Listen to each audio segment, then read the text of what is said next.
అత్యాధునిక టెక్నాలజీతో నడుము మరియు వెన్నునొప్పికి treatment. Tejas spine care, Somajiguda, Sainikpuri, Gachibowli. India Pakistan war అది ఒక పక్క నడుస్తూ ఉంటే ఇంకో పక్క మనం స్వతంత్రం తెచ్చుకోవడంలో హెల్ప్ చేసిన బంగ్లాదేశ్ నుండి విభిన్నాలు ట్రేడ్ విషయంలో వాళ్ళు మనకు పెడుతున్న ఆంక్షలు పెడితే మనం తిరిగి ఏం చేయగలమో మనకు తెలుసు, మనం కూడా అవి ఇంప్లిమెంట్ చేస్తున్నాం. సరే, ఇవన్నీ బహిరంగంగా అందరూ చూస్తున్నారు, జరుగుతున్నవే, న్యూస్లో కూడా తెలిసినవే, అందరూ చూస్తున్నారు. ఇవన్నీ ఇలా జరుగుతుండగా ఈ మధ్యలో కరోనా వైరస్ కేసులు ఎక్కువైనాయి. ఇది ఎవరైనా గమనించారా? పెద్ద వార్లు జరుగుతుంటే సైలెంట్గా మళ్ళీ కరోనా వైరస్ ఎందుకు పుట్టుకొచ్చింది? దీంట్లో ఎక్కడ మీకు అనుమానం అనిపించట్లేదా? లైమ్ లైట్ అంతా 2 దేశాలకే వెళ్ళిపోతుంది ఒక 2 నెలల నుండి. నేనెందుకు మధ్యలో ఎంటర్ అవ్వకూడదు? నా గురించి మాట్లాడుకోవాలంటే నేను పుట్టించిన దాని గురించి మాట్లాడాలేమో అన్నట్లుగా కొంచెం పరిస్థితులు కనిపిస్తున్నాయి. ఎంతవరకు నిజాలు వాస్తవాలు అనేది మనం మాట్లాడదాం. డాక్టర్ కన్నగంటి రమేష్ గారు, ఫౌండర్ డైరెక్టర్ సిహెచ్ఎస్ఎస్ మనతో ఉన్నారు. నమస్తే సార్. నమస్తే హర్షిణి గారు. నమస్తే. సైలెంట్గా కరోనా వైరస్ స్ప్రెడ్ అయిపోతుంది, మనం చూస్తున్నాము. అన్ని పాజిటివ్ కేసులు వచ్చినట్టు రిపోర్ట్లు కూడా వస్తున్నాయి. సడన్గా ఈ వార్ మధ్యలో కరోనా వైరస్ కేసులు ఎందుకు పెరుగుతున్నాయి? ఓకే, మీకు గుర్తుందో లేదో 2020 జనవరి నుంచి మనం స్టార్ట్ చేసుకొని చూస్తే ప్రపంచ రాజకీయాలు, ఈ ప్రపంచం అంతా ఇక్కడ స్టార్ట్ అయిన కరోనా వైరస్, చైనాలో స్టార్ట్ అయిన కరోనా వైరస్ ఒక బయలాజికల్ వెపన్ అని నేను 2020 ఏప్రిల్ ఇంటర్వ్యూలోనే చెప్పాను. నేను కరోనా లేదా కోవిడ్-19 అంటే దానికి ఒక డెఫినేషన్ కూడా ఇచ్చాను. COVID, కోవిడ్-19 అంటే 2019లో స్టార్ట్ అయ్యింది. Chinese orchestrated venomous imperial design in 2019. మళ్ళీ రిపీట్ చేస్తాను, మన సుమన్ టీవీ చూస్తున్న మన తెలుగు వారికి స్పష్టంగా తెలుగులో అర్థం కావటానికి. చైనా యొక్క విషపూరిత సామ్రాజ్యవాద కుట్ర ఒక జీవ రసాయన వైరస్ను తయారు చేసి ప్రపంచంలో ఉన్న వర్తక వాణిజ్య వ్యాపార రంగాల్లో తనదైన ఆధిపత్యం సంపాదించుకోవడం కోసం, పాపం పుణ్యం ఏమి లేదు కదా, దేవుణ్ణి నమ్మదు కదా ఆ దేశం. దేవుణ్ణి నమ్మని దేశం ఇంకా మానవత్వాన్ని ఏమి నమ్ముద్ది? So Chinese orchestrated venomous imperial design in 2019 అని నేను ఆ రోజే చెప్పాను. COVID, కోవిడ్-19 ఎందుకు అంటే టు ఆక్యుపై ఈ ప్రపంచ దేశాలు. ఒక్కసారి కెమెరామ్యాన్ ఇక్కడ చూపిస్తే, ప్రపంచంలో ఉన్న 195 దేశాల్లో 70 దేశాలు చైనా యొక్క బెల్ట్ అండ్ రోడ్ ఇనిషియేటివ్ అని, అంటే చైనా పాకిస్తాన్ ఎకనామిక్ కారిడార్ ద్వారా యూరోప్ రీచ్ అవడానికి త్వరగా, తర్వాత ముఖ్యంగా గల్ఫ్ కంట్రీస్ని రీచ్ అవ్వడానికి, గల్ఫ్ కంట్రీస్లో ఉన్న ఆయిల్ని అదే కనుక చైనా రీచ్ అవ్వాలంటే 12,300 కిలోమీటర్లు ఇటు వచ్చి ఈ మలేషియా, ఇండోనేషియా నుంచి చైనా దగ్గరికి వెళ్ళాలి. 12,300 కిలోమీటర్లు ఇక్కడ నుంచి. Iran, Kuwait, Qatar, Bahrain, Saudi Arabia ఇక్కడున్న ఆయిల్ నిల్వలు చైనా వాడుకోవాలి అంటే 12,300 కిలోమీటర్లు సముద్రంలో ప్రయాణించాలి షిప్. అదే గనక చైనా పాకిస్తాన్తో ఎందుకు ఇప్పుడు స్నేహం చేస్తుందో తెలుసా? పాకిస్తాన్ మీద ప్రేమ కాదు, పాకిస్తాన్ని వాడుకుంటుంది. ఎలా వాడుకుంటుంది? పాకిస్తాన్ నుంచి ఇక్కడ ఉన్న, పాకిస్తాన్లో ఉన్న గ్వాదర్ పోర్ట్ అంటారు, ఈ గ్వాదర్ పోర్ట్కి రావటానికి 2,300 కిలోమీటర్లు మాత్రమే రోడ్డు ప్రయాణం చేస్తే చైనాకి ఇక్కడ నుంచి మొత్తం ఆయిల్ ఇక్కడికి వస్తుంది గ్వాదర్ పోర్ట్కి. గ్వాదర్ పోర్ట్ నుంచి బై రోడ్డు చైనాకి వెళ్తానికి 2,300 కిలోమీటర్లే. ఎక్కడ 2,300 కిలోమీటర్లు, ఎక్కడ 12,300 కిలోమీటర్లు, ఇది షిప్ ద్వారా వెళ్తే. ఎగ్జాక్ట్లీ.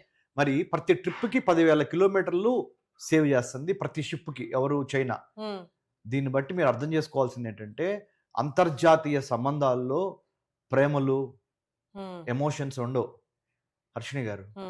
మార్కెట్, బిజినెస్, నాకెంత లాభం, నీకెంత లాభం, అదే అర్థమవుతుంది సార్. చైనా గురించి మనకు ముందు తెలిసిందే, కానీ ఇప్పుడు బంగ్లాదేశ్ కూడా అసలు ఒకప్పుడు మనం హెల్ప్ చేసాము ఫ్రీడమ్ తెచ్చుకోవడంలో అన్నది అసలు ఏది పక్కన పెట్టేసి ఎక్కడికక్కడ మనల్ని ఇబ్బంది పెట్టాలని చూస్తుంది. అది వారున్న సమయంలో 1971లో ఈస్ట్ పాకిస్తాన్ బంగ్లాదేశ్గా ఏర్పడిన దాంట్లో మనము అప్పుడున్న బంగ్లాదేశీయులు, అంటే ఈస్ట్ పాకిస్తాన్లో ఉన్నవారు మనల్ని కాళ్ళబేరానికి వచ్చి వేడుకున్నారు. దేహి మమ్మల్ని రక్షించండి, పాకిస్తాన్తో మాకేం వద్దు, మేము స్వతంత్ర దేశంగా ఏర్పడతాము, ఈ పాకిస్తాన్ యొక్క పద్ధతి కానీ వాళ్ళ మైండ్ సెట్ కానీ వాళ్ళ వ్యవహారాలు కానీ మాకు ఎటువంటి నమ్మకం లేదు అన్నప్పుడు బంగ్లాదేశ్కి కూడా మనం చేతనైన సహాయం చేసాము, తర్వాత చాలాసార్లు సహాయం చేసాము. అవును, ఎగ్జాక్ట్లీ. ఇక్కడ ఉన్న పాకిస్తాన్ కి సంబంధితగా ఇక్కడ ఈస్ట్ పాకిస్తాన్ అనేది 1971 కి ముందు మనం స్వతంత్రంలో హెల్ప్ చేసి దానికి ఫ్రీడమ్ తెప్పించేలాగా మనం కూడా సహాయం చేసాం ఈ బంగ్లాదేశ్. సరే, సో ఇప్పుడు మనం గమనించాల్సింది చైనా గురించి మాట్లాడుకుంటున్నాం కదా. చైనా కరోనా వైరస్ తో మీరు స్టార్ట్ చేశారు, మళ్ళీ ఇప్పుడు సెకండ్ వేరియంట్ థర్డ్ వేరియంట్ లాగా వస్తున్నది. ఇండియాతో పాటు ఇంకా చాలా దేశాల్లో ఏమన్నా వ్యూహాత్మకంగా కావాలని స్ట్రాటజిక్ గా ఏమన్నా కుటిల బుద్ధితో అటెన్షన్ మార్చుకోవటానికి చేశారా అని క్వశ్చన్ మార్క్ పెట్టారు మీరు. అదే మీ స్టార్టింగ్ పాయింట్. దానికి ఆన్సర్ ఇస్తాను. మీరు ఏదో చిలక జోస్యం చెప్పినట్టు చెప్పలా. ఒక మహిళగా, ఒక చాలా శక్తివంతమైన చదువుకున్న మహిళగా లోతుగా ఒక జర్నలిస్ట్ గా విశ్లేషించిన తర్వాతే మీకు ఆ డౌట్ వచ్చింది. ఆ డౌట్ నేను సమర్థిస్తున్నాను. ఎందుకు సమర్థిస్తున్నానో తెలుసా? నేను my PhD in American studies Delhi Jawaharlal Nehru యూనివర్సిటీలో చదివి పేపర్ జ్ఞానంతో చెప్పట్లా, నేను పిహెచ్డి చేసి మాట్లాడుతున్నా.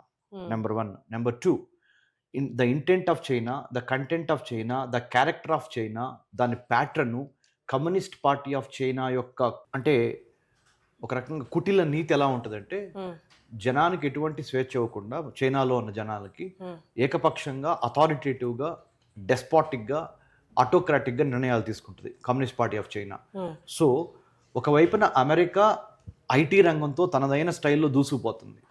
ఐటీ ఆర్మ్స్ అంటే ఆర్మ్స్ అండ్ ఎమ్యునేషన్స్, ఆయుధాలు తయారీ డబ్బులు చేసుకుంటుంది America. IT information technology America డబ్బులు చేసుకుంటుంది. తర్వాత ఇంకా ఫార్మా రంగం అమెరికా డబ్బులు చేసుకుంటుంది. ఇంకా రకరకాల టెక్నాలజీలు, ఆర్టిఫిషియల్ ఇంటెలిజెన్స్ అనండి, మెటావర్స్ అనండి, బ్లాక్ చైన్ అనండి, ఐఓటీ అనండి, బిగ్ డేటా అనండి, 5G అనండి, 6G అనండి, క్వాంటమ్ కంప్యూటింగ్ అనండి, ఏది చేసినా care of address America, silicon valley కదా. మరి అమెరికాని కొట్టాలి అంటే ఏం చేయాలి నేను అని చైనా ఆలోచించి chemical, biological, radiological, nuclear weapons లో ముఖ్యంగా బయలాజికల్ వెపన్ అనేది ఒకటి వాడి దాన్నే ఒక ఆయుధంగా మరల్చి ప్రపంచ దేశాలని షేక్ చేయాలి అంటే, ముఖ్యంగా అమెరికాకి గుణపాఠం చెప్పి ప్రపంచ దేశాలని తన వైపుకు తిప్పుకోవాలి అంటే ఏం చేయాలి అంటే ఒక బూచి కావాలి, ఒక భయం కావాలి. డెటరెన్స్ కెపాసిటీ అంటారు ఇంగ్లీష్లో. డెటరెన్స్ కెపాసిటీ అంటే ఏంటంటే, బాహుబలి ఇలా నుంచున్నారు అనుకోండి, మీరేమి చేతి కొట్టక్కర్లా జనాల్ని, మీ వెరీ స్టాన్స్, మీ దేహం అదే ఎదుటి శత్రువుని ఆమడ దూరంలో ఉంచుద్ది. ఓహో, ఆహార్యము, మీరున్న మీ కటౌట్, మీ కంటెంట్, మీ కటౌట్ ఏం చేసిద్ది అంటే, ఓహో let's not fight with him or with her because she stronger than me, he stronger than me, better not to fight, better to engage with her or engage with him అనే ఒక భావన కల్పించడమే deterrence capacity అంటారు English లో. తెలుగులో ఏమంటారంటే, తెలుగు వాళ్ళకి అర్థమయ్యేటట్టు చెప్తున్నా, ఒక బాహుబలి ఒక మైదానంలో నుంచొని యుద్ధానికి ఆయన సమర శంకారం ఊదిన తర్వాత ఎదుటి శత్రువులకు అర్థమైపోద్ది, ఈ బాహుబలి చేతిలో మనం పిండి అయిపోతాం, దయచేసి మనం అటు వెళ్ళకుండా ఉంటే చాలు అని. అంటే యుద్ధం చేయకుండానే శత్రువుని గెలవటం, దాన్నే డిటరెన్స్ కెపాసిటీ అంటారు ఇంగ్లీష్లో. The capacity to protect oneself from others by having enormous mind power, muscle power and money power.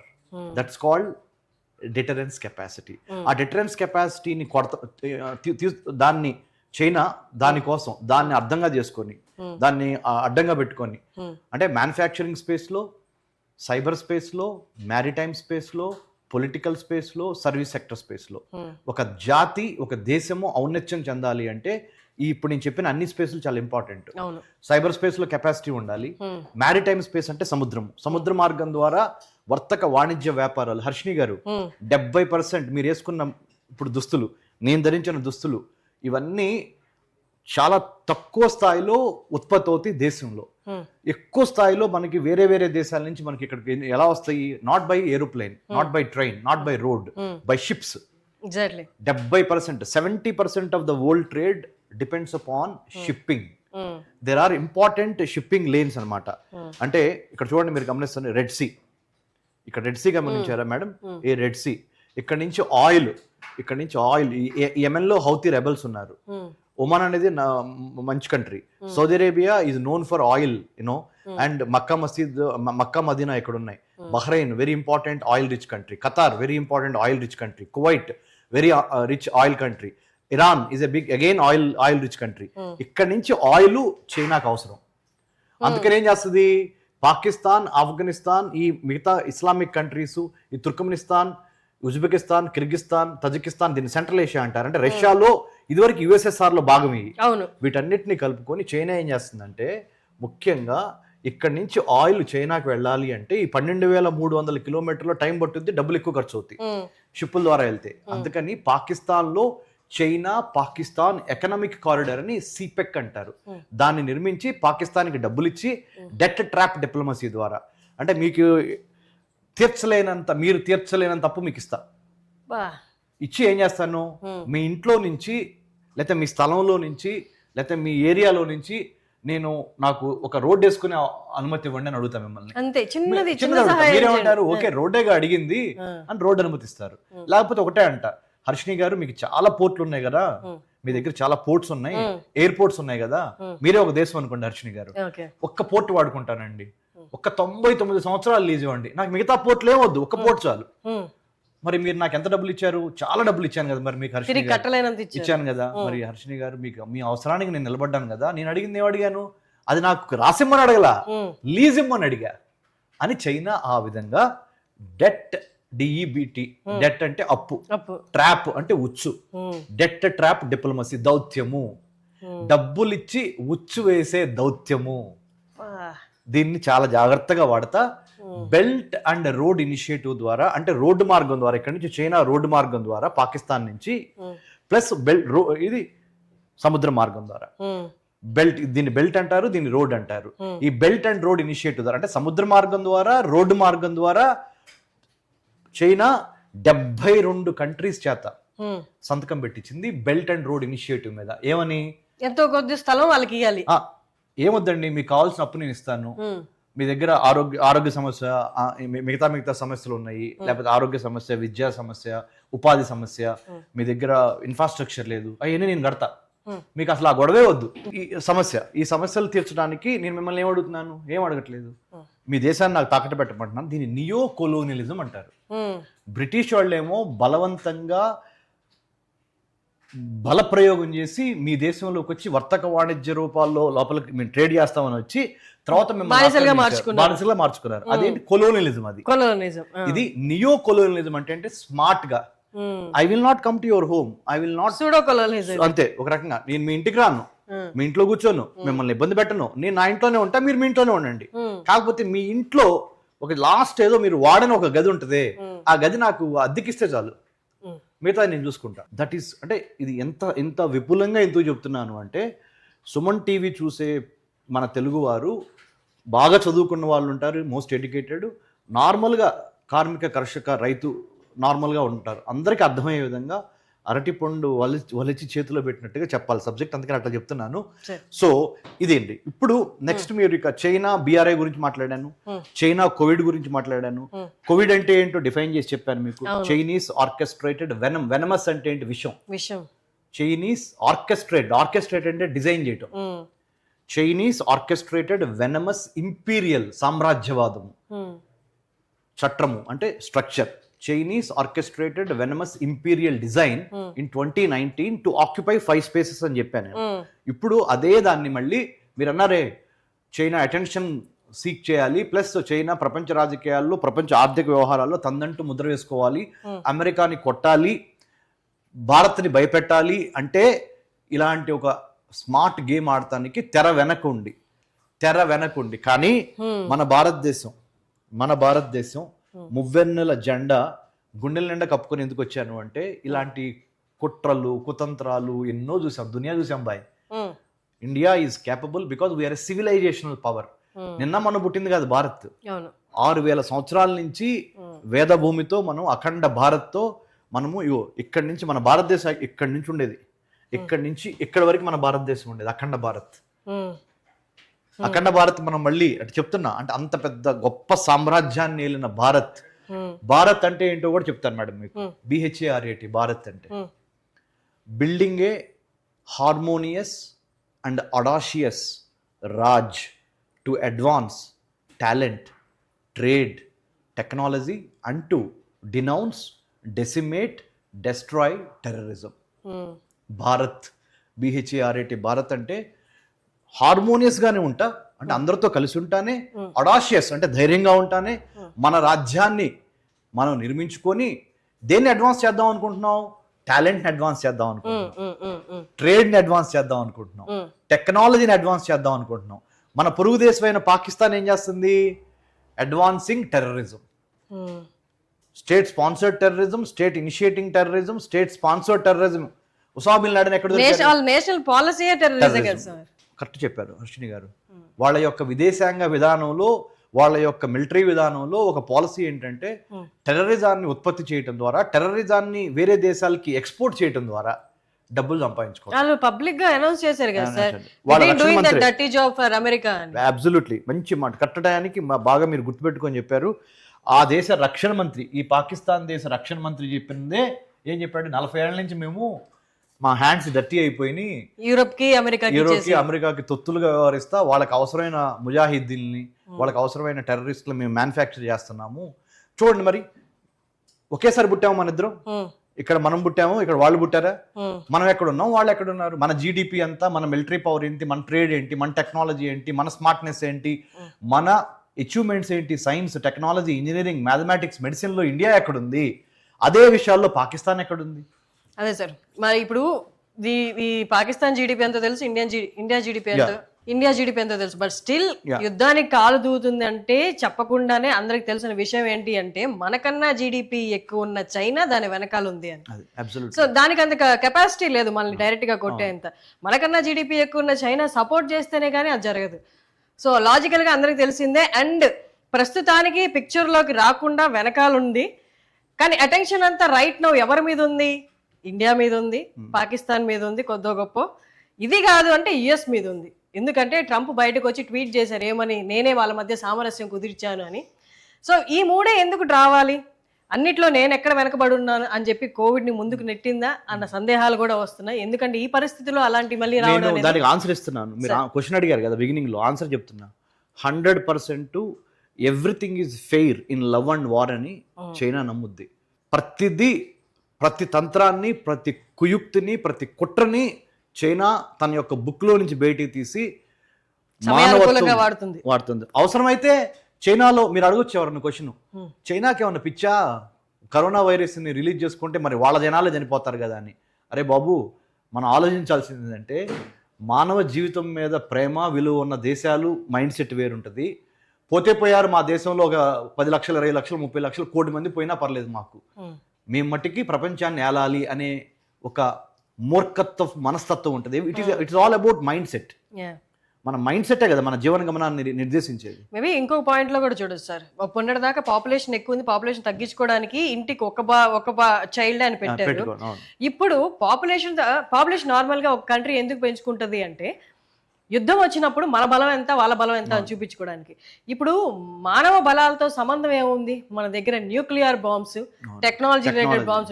So maybe వాళ్ళు మెల్లిగా కోవిడ్ ఒకవేళ నష్టం వచ్చి మన జనాభా కోల్పోయిన పోతే పోని. అంటే మీరు లేవనెత్తిన ఈ యొక్క పర్స్పెక్టివ్ ఏదైతే ఉందో, ఈజ్ చైనా డెలిబరేట్లీ డూయింగ్ COVID-19ని రిపీట్ చేస్తుందా మళ్ళీ 2025లో అనే ఒక యాంగిల్ ఏదైతే మీరు తెర మీద తీసుకొచ్చారో, అది ఊహాగానము అనుకోవడానికి అస్సలు ఆస్కారమే లేదు. దాన్ని లోతుగా విశ్లేషించాల్సిన అవసరము, పరిస్థితులు ఉన్నాయి. ఇప్పుడు జియోపొలిటికల్, జియో స్ట్రాటజిక్, ప్రపంచ ఆర్థిక రాజకీయ రంగాలను విశ్లేషించినప్పుడు మిలిటరీ పరంగా ఇటువంటి పనులు చేయడానికైనా ఒక్క బుల్లెట్ పేల్చకుండా వేరే దేశాన్ని ఆక్రమించుకోవాలి అంటే ఇలా జీవ ఆయుధాలు, బయోలాజికల్ వెపన్స్ని కూడా వాడటానికి ఎటువంటి సందేహము లేదు. మనము చైనా యొక్క 1949లో చైనా పుట్టింది, భారతదేశం పుట్టింది ఎప్పుడు? 1947. 49లో ఎప్పుడు పుట్టింది అది? చాంకాయ్ షేక్ అని అక్కడ ఒక రాజు ఉండేవాడు చైనాలో. అతను పారిపోయాడు తైవాన్కి, ఇప్పుడున్న తైవాన్కి, ఫార్మోసా అంటారు ఆ రోజుల్లో. ఇక్కడ పారిపోయినప్పుడు ఆ చైనాలో కమ్యూనిస్ట్ పార్టీ అధికారం చేపట్టింది బలవంతంగా. తర్వాత కల్చరల్ రెవల్యూషన్ వచ్చింది, మావో సేతుంగ్ వాళ్ళందరూ. ఇప్పుడు షీ జిన్పింగ్ అని ఇప్పుడు మన చైనా అధ్యక్షుడు ఉన్నాడు. వీళ్ళందరూ ఏంటంటే సామ్రాజ్యవాదాన్ని విస్తరించడంలో సొంత ప్రజల్ని అవసరమైతే అధపాతాళానికి తొక్కైనా సొంత ప్రజల్ని, అలాంటి మనస్తత్వం ఉన్న చైనా ఎంతటి దుస్సాహసానికైనా ఒడిగడుతుంది. మీరు వేసిన ప్రశ్నలో భాగంగా తప్పనిసరిగా ఆ యాంగిల్ ని మనం సీరియస్ గా చూడాలి. అది కొంచెం సీరియస్ గానే కన్సిడర్ చేయాలి. Thank you Thank sir, you, thank you thank so you, much. thank you. Suman టీవీలో మీ పర్సనల్ అండ్ బిజినెస్ ప్రమోషన్స్ కోసం కింది నెంబర్కి కాంటాక్ట్ చేయండి.